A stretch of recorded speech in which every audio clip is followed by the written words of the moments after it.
how can the average person like take that as far as like, condensing time so that they can accomplish like a lot in a short amount of time?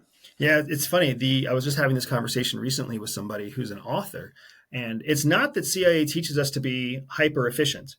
In fact, it teaches us kind of the opposite because hyper efficiency means that you're more focused on the process than the outcome.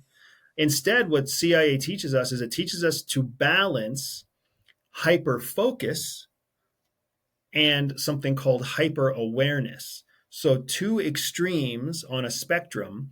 On one extreme, you are hyper aware, which means you are very cognizant of what's happening around you. And on the other end, you're hyper focused, which means you're so focused on the thing that you're doing that you're utterly blind to what's happening around you. You can really start to see how completely different these things are. Now, what's fascinating is that when you learn how to balance these two, which doesn't mean you do both at the same time. It means you do one or the other. You are either hyper focused or you are hyper aware. When you learn how to do the two, what you find is that activities that are hyper focused build up your energy reserves. So, for people who love to read, when they read for hours on end, they put the book down and they're energized. For people who love to play music, for people who love to cook, for people who love to hang out with their best friend, you can do it for hours, hyper focused. And when you're done, you have energy to last days. Hyper awareness is incredibly energy draining. So when you're sitting at work, pretending like you want to be there, hoping that nobody identifies that you're sleeping at your desk, you just get more and more tired because that hyper awareness, that worry about what's happening around you all the time. What's that lady thinking? What's that person doing? Is the camera catching me? What time is it? That hyper awareness becomes a very exhausting experience. CIA teaches us you have to do hyper awareness activity. So the only way that you're going to fuel yourself for the hyper awareness is by doing hyper focused activity also. To answer your question, for our book Shadow Cell, that entire operation that we document in the book took place over the course of approximately 2 years.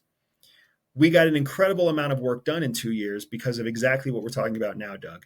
We were hyper aware when we were in a hostile foreign country, and it was exhausting.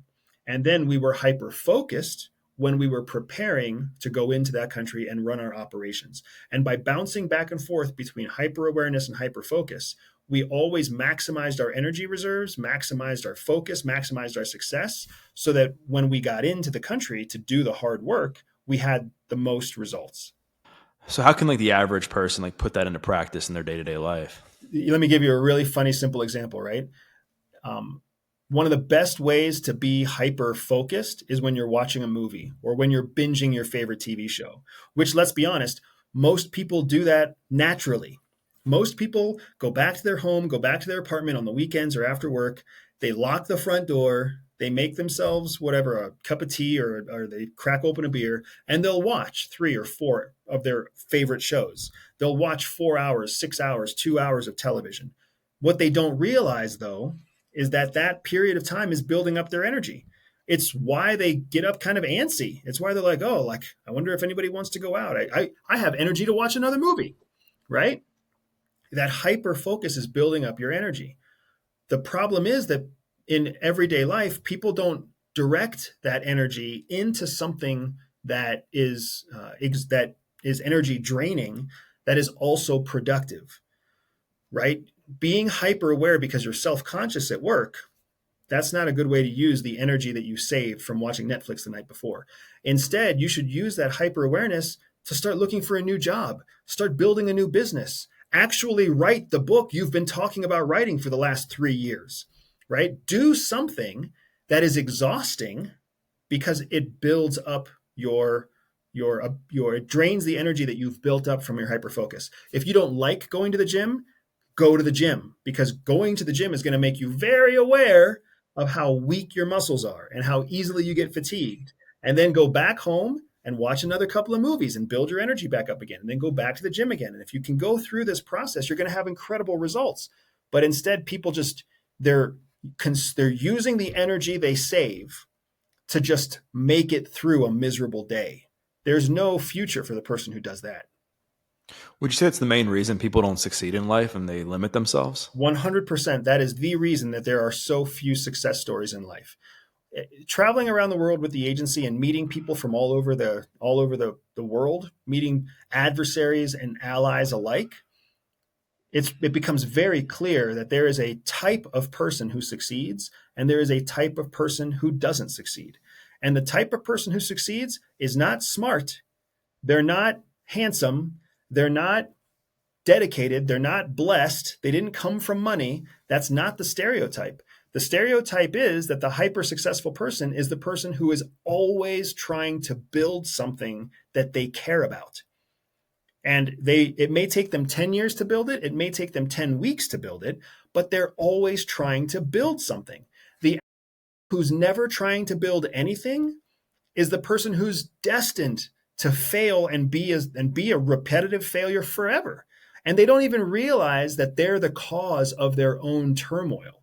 So whether you're talking about an impoverished Indian, or whether you're talking about somebody who comes from the wrong family name in Brazil, or whether you're talking about some, middle Americana, typical middle-aged man, in all cases, they're focused on the wrong thing. They're not focused on trying to build. They're focused on trying to survive. They're focused on trying to skate by. They're focused on trying to go without creating any waves. And that's not the kind of person who finds success. We've talked about a lot of different like skills that you've like learned and acquired at CIA that, have helped you, achieve what you've achieved. What do you think's been the most like valuable skill that you've taken from CIA and have applied to what you're doing now? Absolutely. The most valuable skill that CIA gave me was the ability to look at a situation through the other person's perspective. When you're sitting at a dinner table with your spouse or with a girlfriend or a boyfriend, it's really easy to see the whole scenario from your point of view. You look down and you see the food that you're eating. You know how your stomach feels. You know how your clothes feel on your body. You know if you think the restaurant is hot or cold. You know if you think the background sound is too much or just right. So at CIA, we call all of that your perception. Your perception of the reality that you're in is based on your five senses. The real power comes from being able to put yourself in the shoes of the other person and practice perspective, gaining perspective over the entire situation by looking at it through their lens. Okay, I'm in a button down long sleeve shirt, but my date is in a dress that's got thin straps. I wonder if she's cold. If she is cold, is that why she's ordering hot tea instead of, a glass of wine? And if she's ordering tea, is that, could that be a sign that she's also tired and she needs the caffeine? You start to gain perspective by asking questions you otherwise would never have asked. Another kind of humiliatingly embarrassing story, Doug, when I was in the Air Force, I've always loved women, always loved going on dates, always loved the challenge of trying to like meet a girl, get her number, woo a girl, and impress a girl. It's a stupid thing, but it's something that's always been me. I remember that I was always so confused when I was in the military because I would get all these first dates, I would get all these phone numbers, I would have a bunch of first dates, and then they would never talk to me again. I would never have a second date. I would call, I would text, but I would never win a second date. So for some reason, I thought the dates were going so well, but the feedback that I was clearly getting is that the girl did not think the dates were going so well. It wasn't until CIA taught me this idea of perception and perspective that I could sit back and realize, oh, it's because I'm going on these dates and all I care about is me. All I care about is my meal, my level of comfort. I'm picking the restaurants. I'm picking the music in the car. I'm probably talking about myself more than I'm asking questions about her, right? And of course, it makes sense that since I'm not showing that I care at all about her point of view, I'm not winning her trust or her attention. Now, that applies to all of us every day with our kids, with our coworkers, with our bosses, with our clients. We live in a world of our own perception when we need to live in a world of perspective if we intend to succeed.